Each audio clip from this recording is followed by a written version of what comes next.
typical species which sequester carbon more. If that can be taken up in whatever land available, then you can offset that carbon emissions.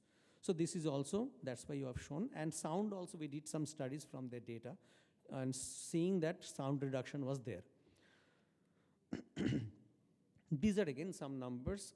As you can see, CO2, CO, NO2, everything reduced in the Lingaraj mine.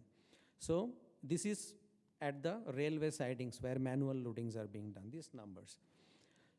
Again, so these are the percent reductions. I'm not going into numbers, but there were reductions in number. Gavrau CP, similarly, I'm not going to go to the numbers, but again, they also had a lot of advantages in terms of carbon emission, tailpipe emission, road dust emissions, and of course, carbon sequestration by trees. This is, as I already chairman of Coal India Limited was saying that NIRI did this study. So this is one Ministry of Coal report, which is available in internet.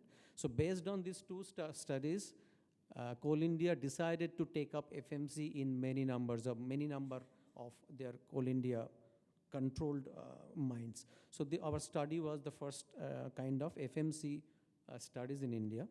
So the challenges of FMC, I'm coming to the fag end, just I'll take 2-3 minutes more. So air quality management, many people are aware who are working in mines, so I need not know, need not need to elaborate rather. So in a post-FMC scenario, they're trying with covered bunkers, their dust extractors, and the silo, which are dust-free silos or low dust emission silos because it's covered and automated. And of course, sprinklers and covered kind of belts, which are actually dispatching silos. These all mines are actually taking care of. And then wherever coals are being in the feeder breakers and everything, they are putting mists. So these are common control procedures in mines. So these are just some photographs what these people are doing. So now the question is, as coal production increases, the challenges gets more because your emissions would automatically increase. So total emission-wise, mines cannot reduce if they're increasing the coal production. So that's understood. But proportionately, if they can reduce, that means per metric ton coal produced, if they can reduce the emissions, that is itself is an achievement. So we expect that under higher coal production scenario, total emissions will increase, but they should try to reduce the proportionate emissions. That's what the point is. And of course, like CHP and silos, their capacities must be fully utilized to have the maximum benefit. And truck movement should be minimized. If not phased out, it should be minimized to the extent possible. And new CHPs and silos must be constructed, taking into consideration economic scenario. And belt length may be extended to the extent possible to the pit heads, so that right from there, the trucks don't move, the coal can be taken into conveyor belts. Plantation must be aggressive.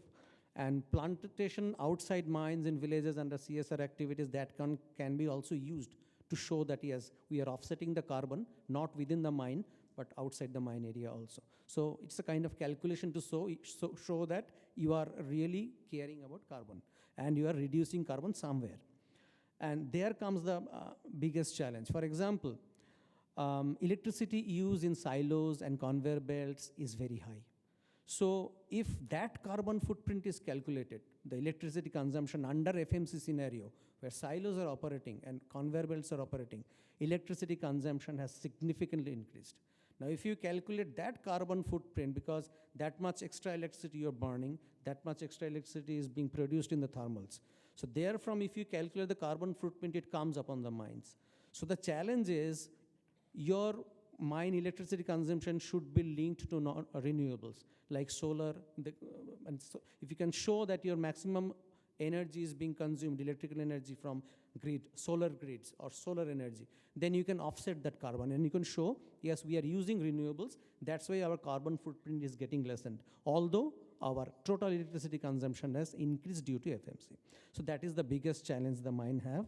And of course, the mine fleet, like CNG, LNG, e-mobility, dual fuel systems, there are many companies are coming up with lots of kind of trucks and tipper types, which runs on batteries or LNG or CNG. So their carbon footprint is going to reduce from diesel vehicles. So that calculation or that kind of trucks should be incorporated with, if not, new fleets must be incorporated, because new fleets, emit less, or they are more efficient in diesel consumption.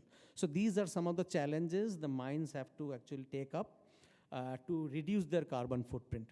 And most of you are working in mines, and I don't need to explain more than this, and you can understand.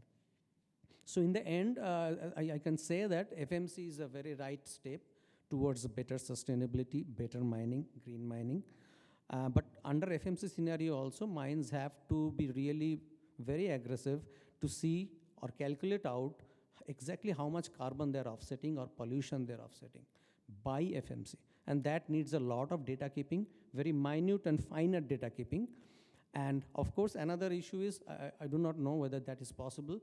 For each and every kind of operations, if the electrical consumption can be calculated separately for each activity, then you can actually monitor. We found in a lot of mines, they don't keep such kind of data.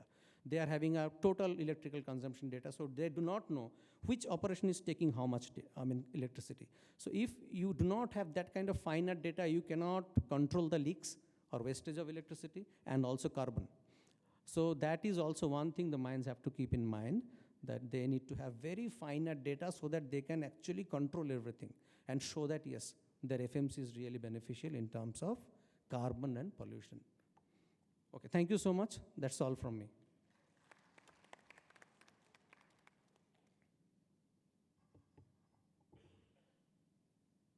Dipanjan Mazumdar. Now I invite Dr. Lingampalli Sai Vinay from Tata Steel. His topic is what, why, and how green mining is all about. Dr. Lingampalli.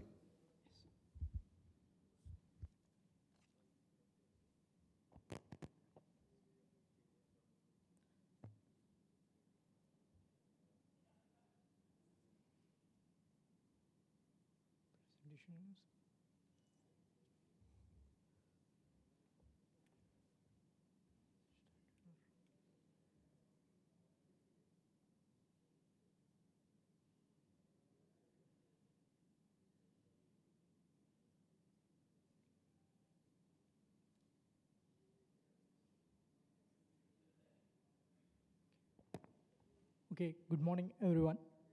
So here we are discussing what, why, and how green mining. And first of all, I would like to thank Indian Coal Forum for giving me this opportunity. So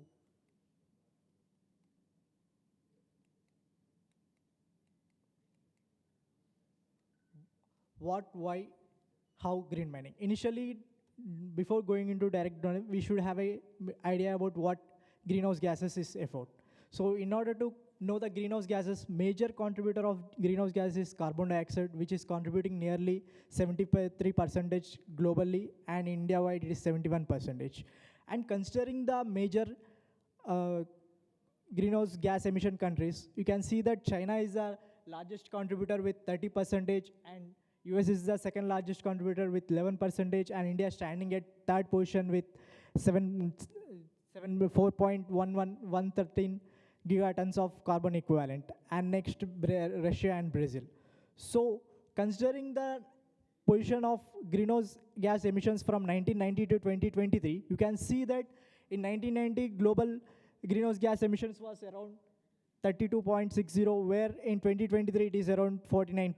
And in case of India, it is around 0.69, and right now it is 4.13 gigatons of coal equivalent. This difference shows that majorly carbon dioxide is the main contributor of greenhouse gas emissions, which is nearly 70%.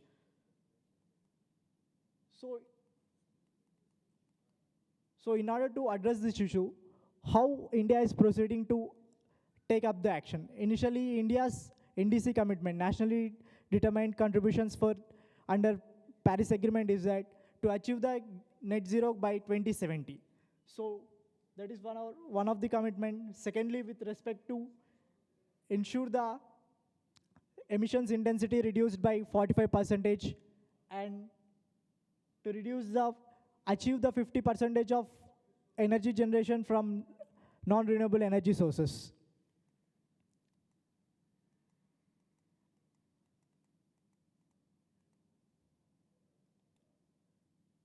So, and also create a carbon sink of nearly 2.5 to 3 billion metric tons of carbon dioxide equivalent, and to create a cleaner and better environment, and to initiate the policies like life is for environment. And these are some of the commitments. In those commitments, where are we actually standing? In this, we have actually, from words to action, we have achieved nearly carbon emissions intensity is reduced by 36% in 2024, and it is aiming to reduce for 46% in coming years 2030. And we also achieved 2.5, 2.1 carbon sink from carbon equivalent emissions. And total India has implementation of national action plan. These are some of the actions taken from words to action, that we have our commitments and what we have achieved so far. Considering this, what is the present scenario of renewable energy source? So, from 2014, our energy installed capacity was nearly 76 gigawatts tons. And right now, in 2025, it is about 243 gigawatts. So you can see the scenario from last 10 years, it has been increased 3 times. Where renewable energy, as we committed to NDC commitments, we have reached it 3 times to the what actually was, 76 gigawatts to 243 gigawatts. And non-fossil capacity in out of 243 gigawatts installed capacity, we can see that solar is contributing nearly 48% with 116 gigawatts, and wind is contributing nearly 21% with 51.67 gigawatts, and hydro is contributing nearly 20% with 49.62 gigawatts, and biopower is contributing nearly 5% with 11.59, and nuclear and have small hydro. These are our contributions in non-renewable energy. So actually, we can see the scenario how renewable energy is changed from 2014 to 2025. You can see the installed capacities in 2014, where solar power is just 2.82 gigawatts, and today we have an installed capacity of nearly 116 gigawatts.